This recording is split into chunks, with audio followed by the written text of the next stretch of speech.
Alright guys, you'll have to kind of pardon my attire. I just jumped in the lake for a number of reasons and then drove home. What I wanted to do is kind of share this video as a little bit of encouragement. Again, we moved from Wisconsin to the Ozarks back at the end of 2015. I think we bought our land in 2017 maybe, and we finally moved onto it in September of 2018.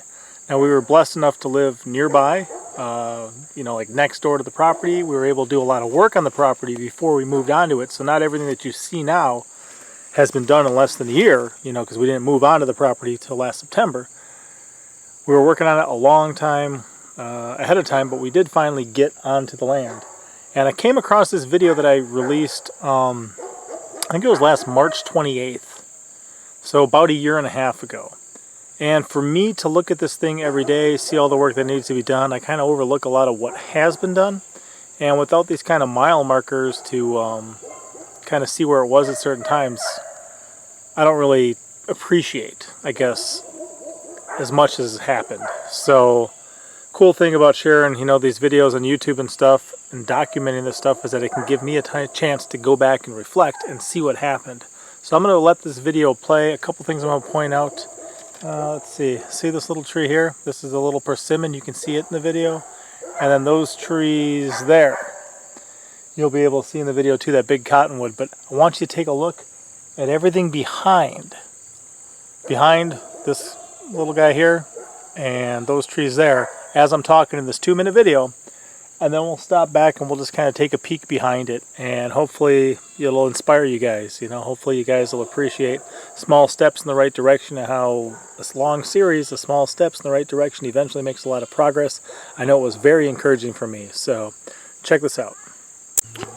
Alright guys, this one's called Papa Pepper, and not quite as generous as you would think. One thing that's happened during my time on Steemit is I've given away a lot of stuff, a lot of crypto, a lot of gifts, t-shirts, the Steam Silver rounds, all sorts of stuff. And one thing I also did is a lot of seeds and some plants.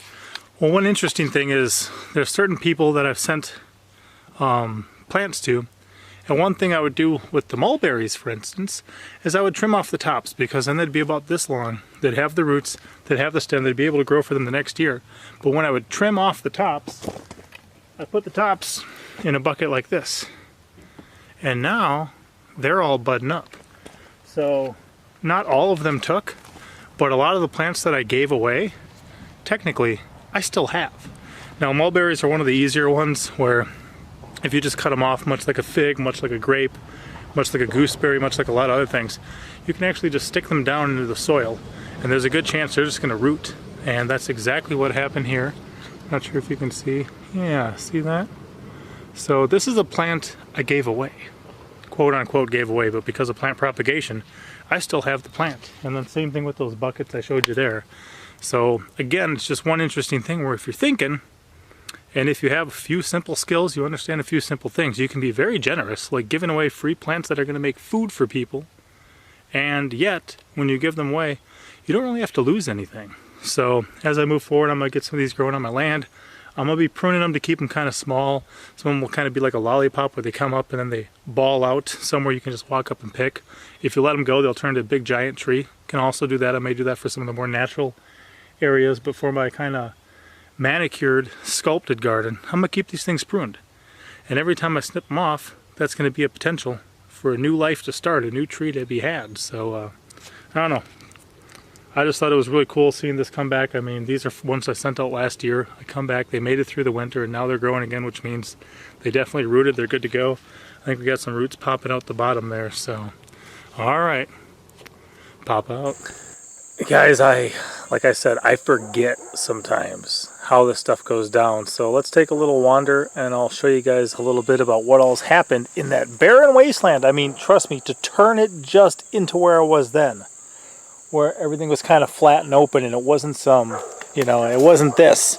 It wasn't a thick, crazy forest nobody could walk through or stage dive into, That took a lot. But then where it's gone since then, check this out. Right? Look at that garden. A lot of good stuff going on here. A lot of this stuff taming now and working in. You know, hugel mound going up, the wing beans coming in, hops in the back row, these passion fruits just rocking it right now. Look at that. Look at how many are down there. Oh yeah, like a whole clutch of little green eggs. Wow. I know, I'm blown away at this wild plant showing up and just kind of how it jumped into here. But then was able to grow snake gourds on here last year since then, you know, put this up since then. This was not there. The noodle beans on it this year. You know, that wasn't there with my big old snake gourds hanging there, center screen, right? That wasn't there then, guys. These trees, it seems like, I don't know, to me these guys have been here forever. These apricot trees, I've walked past them all the time. These figs, it seems to me have been here forever. But a year and a half ago they weren't. They weren't planted yet. And then heading through this area too, you could see some of this in there. And this used to be one of the thickest, nastiest areas on my land. I actually started pushing through this whole poultry pen area just because I wanted to put in some fruit trees and I needed somewhere to put them. But this was thick and solid and crazy. You know, now we got a couple mounds in the build. We've got the baby fat achacha cucumber thing going on there. We've got the pond, hopefully one day to be going in there. And then I guess, like looking as far back as I was able to there, all this kind of came in since then too. This whole thing is fenced in with kennel panel. All these, you know, little poultry pens have been built. So that to me is absolutely crazy. Like I see, it's so, like I said, it's so easy for me just to get discouraged about what needs to be done that I don't really even always take an opportunity to notice like some of that stuff and how far we've come. So hopefully, you know, that video, I played the whole thing too because I think it was some good stuff. If you guys never saw that, I mean, 43 people did, and 9 of the people liked it, you know, in the past year and a half. But if you guys never saw that video or heard stuff like that, it's absolutely true. It's absolutely beautiful just to break off little plants like that and propagate, just to have a whole new, you know, tree just like that. So a lot of work in progress, guys, but it encouraged me, thought it might encourage you. Figured I'd share this. Alright guys, with the trivia from the last video, the correct answers were the experiment was pretty much trying to suppress the width growth of the snake gourd and get it to grow skinny longer. One of the reasons I'm running the contest, there's a number of them, just to encourage people to grow their own food, try something new, get some seeds into different people's hands, have some fun community building competition, get people, try new things in their garden, taste some new food, that type of stuff. The tomatoes were volunteers, and there was a lizard up in my noodle beans. So if you had those 4 answers correct, you were in the running for a shout out in this video. And the shout out in this video goes to Rebecca Wagner. Rebecca Wagner, you're the big winner. And also, she left me another comment that said, I would love more videos of garden to table with thoughts on flavor profile. I love seeing you prepare the stir fry the other day. So pretty much as I'm out here dealing with these things, whether it's wing beans or stir fries or noodle beans or, you know, baby fat achacha cucumbers, there's a lot of different stuff out here.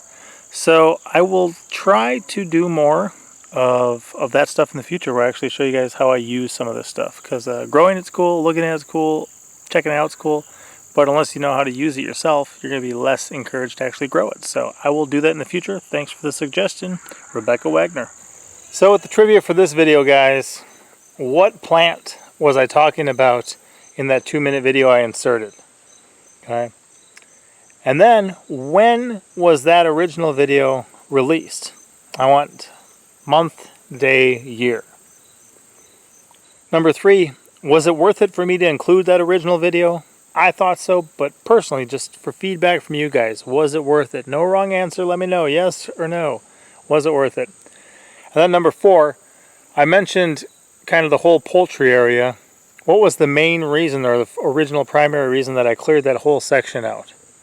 Was to make room for what? If you know the answer to those 4 questions, let me know in the comment section below. I'll be choosing one person who answers all 4 of them correctly to give a shout out to in an upcoming video. Papa out.